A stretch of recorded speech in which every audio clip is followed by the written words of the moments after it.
INS Surat prototype માટે સુરતના Dumas beach પર પસંદગી ઉતારવામાં આવી છે. સુરત મહાનગરપાલિકા અને નૌકાદળના અધિકારીઓ વચ્ચે ચર્ચા થયા બાદ ડુમસ બીચ પર આ પ્રોટોટાઇપ માટે યોગ્ય સ્થાન છે. અહીંથી સમુદ્ર દેખાય છે, જે મરીન થીમ માટે યોગ્ય અને municipal commissioner Shalini Agrawal, mayor Dakshesh Mavani અને સ્ટેન્ડિંગ કમિટીના અધ્યક્ષ રાજન પટેલે ડુમસ બીચ પર પ્રોજેક્ટની મુલાકાત લીધી હતી. આઈએનએસ સુરતના પ્રોટોટાઇપ માટે યોગ્ય જગ્યા નિશ્ચિત કરી હતી. સુરતના ડુમસ સી ફેસ પર વોરશિપ આઈએનએસનો પ્રોટોટાઇપ આકર્ષણનું કેન્દ્ર બનશે. સુરત શહેરના લોકપ્રિય ડુમસ બીચનું નવીનીકરણ મરીન અને ગ્રીન થીમ પર થવા જઈ રહ્યું છે. આ વિસ્તારની એક નવી ઓળખ આપવા માટે કામકાજ શરૂ થઈ ગયું છે. આ ફેરફારમાં સૌથી ખાસ આકર્ષણ આઈએનએસ સુરતના પ્રોટોટાઇપનું હશે, જે સુરતના ડુમસ બીચ પર રાખવામાં આવશે. સુરતના લોકો માટે આ પ્રોટોટાઇપ એક અનોખો અનુભવ સાબિત થશે. આ અંગે સુરત મહાનગરપાલિકા કમિશનર શાલિની અગ્રવાલે જણાવ્યું હતું કે સુરત શહેર માટે ગૌરવની વાત એ છે કે ઇન્ડિયન નેવી દ્વારા એક વોરશિપનું નામાંકન આઈએનએસ સુરતથી કરવામાં આવ્યું છે અને જે તે વખતે આ કાર્યક્રમમાં મુખ્યમંત્રી ભૂપેન્દ્ર પટેલ ઉપસ્થિત રહ્યા હતા. તમામ લોકોની ઉપસ્થિતિમાં એનું નામકરણ આઈએનએસ સુરત કરવામાં આવ્યું હતું. ત્યાર પછી ઇન્ડિયન નેવી દ્વારા સુરત મહાનગરપાલિકાને અપ્રોચ કરવામાં આવ્યું હતું. એમની એક પ્રતિકૃતિ લોકો નિહાળી શકે, એમને પ્રસિદ્ધિ મળે એ માટે ઇન્ડિયન નેવી દ્વારા આઈએનએસની સુરતની પ્રતિકૃતિ સુરત મહાનગરપાલિકાને આપવા માટે ઈચ્છા દર્શાવવામાં આવી રહી છે.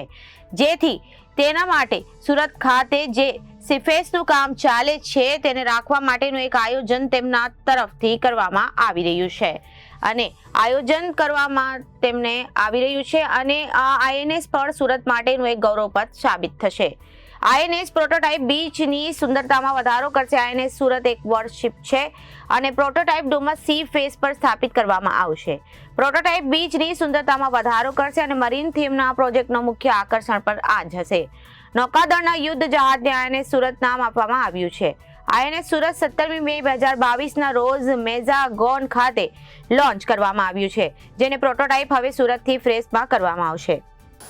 સુરત શહેર માટે ગૌરવની વાત છે કે ઇન્ડિયન નેવી દ્વારા એક વોરશિપનું નામાંકન આઈએનએસ સુરત તરીકે કરવામાં આવ્યું હતું અને આ કાર્યક્રમમાં માનનીય મુખ્યમંત્રી શ્રી ઉપસ્થિત હતા અને માનનીય મુખ્યમંત્રી શ્રીની ઉપસ્થિતિમાં જો વોરશિપ છે એમનું નામકરણ આઈએનએસ સુરત કરવામાં આવ્યું હતું અને ત્યાર પછી ઇન્ડિયન નેવી દ્વારા સુરત મહાનગરપાલિકાને અપ્રોચ કરવામાં આવ્યું હતું કે એમની એક પ્રતિકૃતિ લોકો નિહાળી શકે, બહોળી એમને પ્રસિદ્ધિ મળે, એમના માટે ઇન્ડિયન નેવી દ્વારા આઈએનએસ સુરતની એક પ્રતિકૃતિ સુરત મહાનગરપાલિકાને આપવા માટેની ઈચ્છા દર્શાવવામાં આવી છે અને એમના માટે ડુમસ ખાતે જો સી ફેસ છે ત્યાં એમને રાખવા માટેનું એક આયોજન એમના તરફથી પ્રપોઝ કરવામાં આવ્યું છે. આ જો પ્રતિકૃતિ છે એમની સાઇઝ 3 બાય 9 બાય 3 ફૂટનું પ્રતિકૃતિ રાખવા માટેનું એમના તરફથી ઈચ્છા દર્શાવવામાં આવી છે.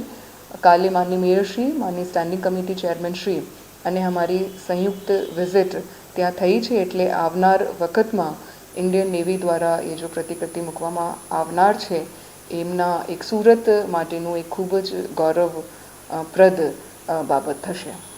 Reporter Arvind Rathod, Janadesh news, Surat.